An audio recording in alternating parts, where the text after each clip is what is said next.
Alright, we are back working on the CBR 1000 project. Now before we fix the gearing, we first need to fix the gear shifter because I can't really figure out why.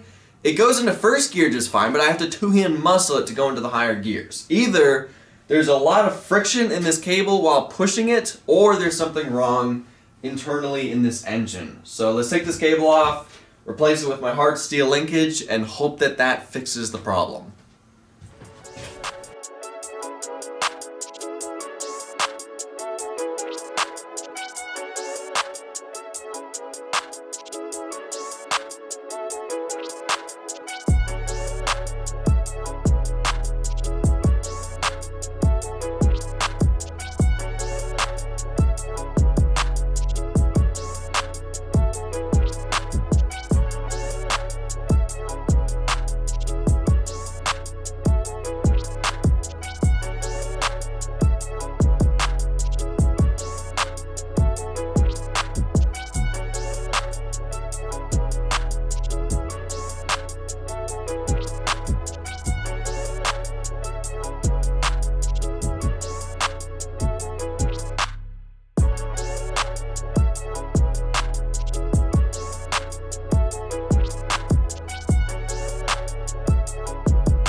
Alright, so the gear shifter is finally fixed. It works a whole lot better. There's almost no resistance. There is a little bit of play to it, I'll admit, but it works a whole lot better. It's a lot easier to find gears. It's a lot easier to find neutral. That's first gear. That's neutral. That's second. And then probably third.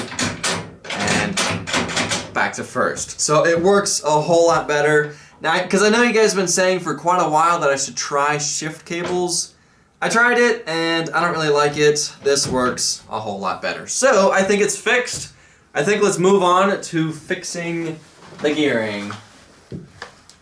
Alright, so these are the sprockets I bought to potentially fix the gearing. So, now, I'm not looking to race this thing. I don't want it going super fast. Plus, I know that whole test drive, I was like nowhere near red line. I maybe like brought it like a little bit half past throttle. So we don't need to do some like drastic gearing change. All we need to do is just add a little bit smaller sprockets to this thing, plus add chain guards, so I'm actually comfortable with bringing this thing to red line. So this is for the jack shaft. This is a 33 tooth sprocket. What's on there now is a 40 tooth sprocket. These are for the back tires. What's on there now is 51 tooth. These are 44 teeth. So I'm about 82% sure that this is gonna work.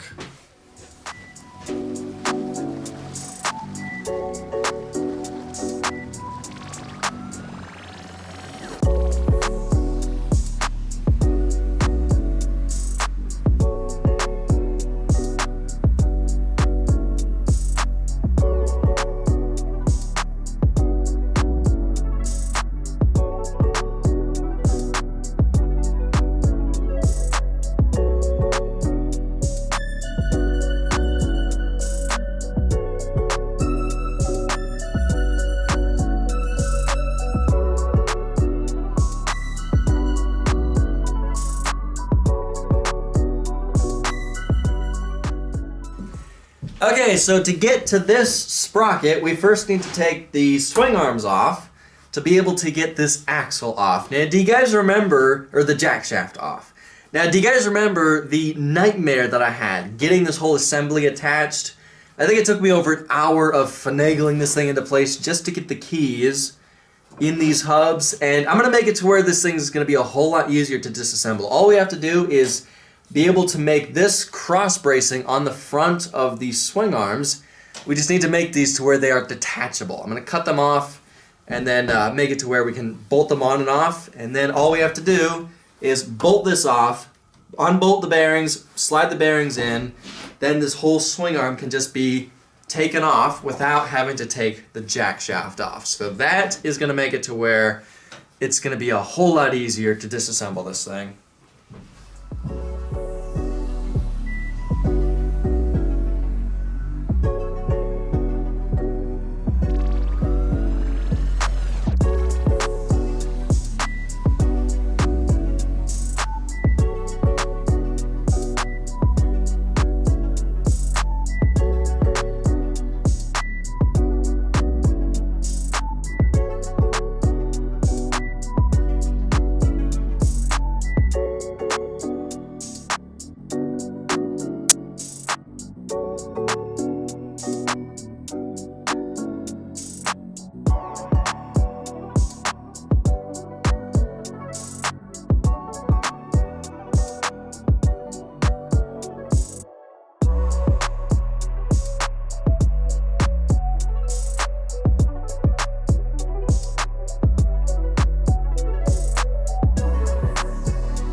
Alright, this fits perfectly on here. There's still plenty of room for the sprocket and chain, and it clears right here perfectly. So now it's a whole lot easier to take these rear swing arms off. So I guess now we can start working on replacing this sprocket.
Alright, so when I was looking for sprockets for this thing, I was trying to find them with the same bolt pattern as the previous sprockets, so therefore I could just simply unbolt the old ones and bolt on the new ones. But I couldn't find any with this tooth count that I was looking for, so I found these, and unfortunately, these aren't really going to work that well. Plus, this has 6 bolt holes, this has 5, so no matter which way you rotate this, there's always going to be one hole that is offset the previous hole. So I could cob job this, I could like weld a big fat bead around this, then machine it down to this diameter, but then there's no way I can fill in all these holes with weld without warping this whole thing. So it's cob jobbing it. I really don't want to do that, and I also don't want to make new hubs. These things took a long time to make. So what I think I can do is if I chuck this in the lathe and turn down the welds on both sides, maybe I can knock this plate off, weld a new plate onto it, and then machine that plate to the new bolt pattern. I think that's going to be easier than just building new hubs.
Alright, took a little extra time rebuilding the hub, but they turned out amazing. They work great. The chain it's a little bit tighter than I normally do it, but normally this stuff loosens up a little bit. Everything moves around a little. Once you take it for his test drive. Now, the chain is a lot closer to the trailing arm than it previous was with the bigger sprockets, so hopefully that's not going to be an issue of the chain rubbing up against the swing. What I could always do is I could always just add some type of plastic on here just so it's not metal on metal in case it is an issue. But now, once we take this thing for a test drive and prove that the gearing works, prove we don't want to change it again, I want to figure out a way to add some type of skid plate underneath here because these sprockets on the bottom are pretty exposed. And if we're driving this thing on a trail, if we hit a rock with these, and if we damage these, we're pretty much kind of done. So I want to figure out a way to add like a really strong skid plate underneath these to protect them. So, the next thing we need to work on is fixing this. This is the chain tensioner for the 4th chain. I don't know what I was thinking when I made this out of stainless steel. The noise that this thing was making during that test drive was horrific. The metal on metal noise was pretty bad. So, it's not going to be that hard. All we got to do is take this little wheel off and make a new one out of some type of plastic.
Alright, the chain tensioner is finally finished. Next thing we need to work on, and the last thing we need to work on, is the chain guards. Now, I'm probably going to make them out of aluminum, just to make it a little bit more lightweight. And I'm mainly focusing on this, and mainly this right here. This is the one that spins really fast.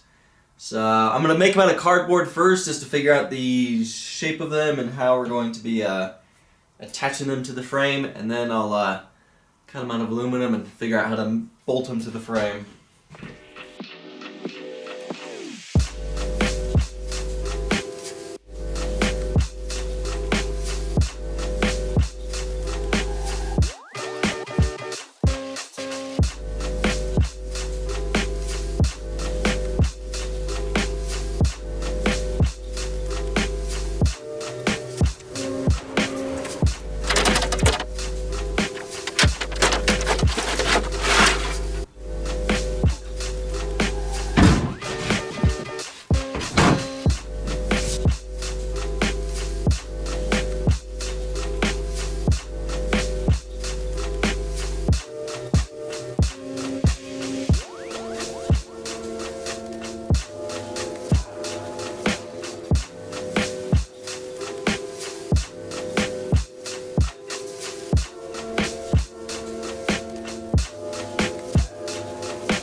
so we installed the chain guards on here. They don't have to be super complicated. They're just mainly there to protect the driver in case the chains ever do fly off.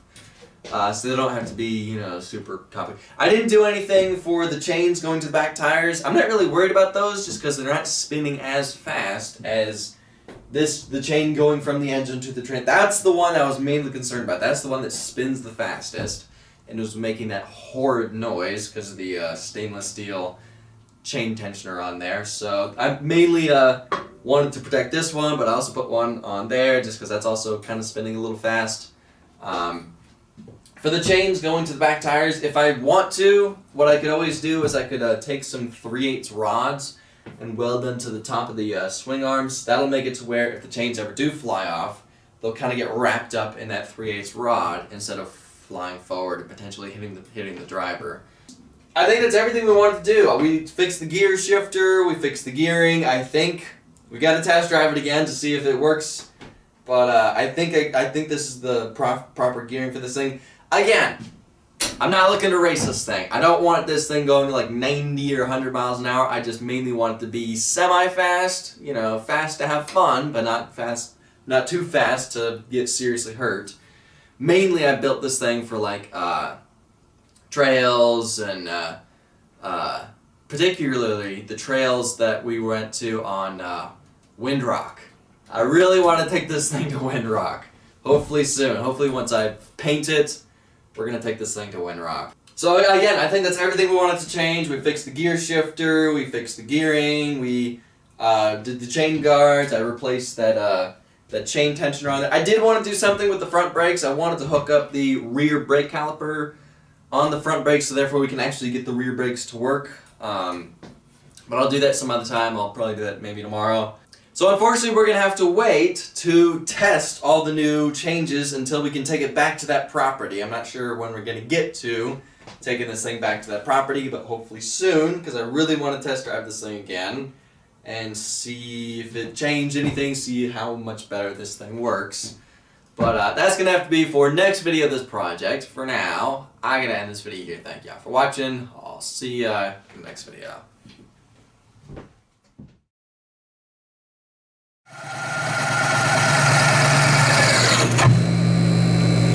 Whoa.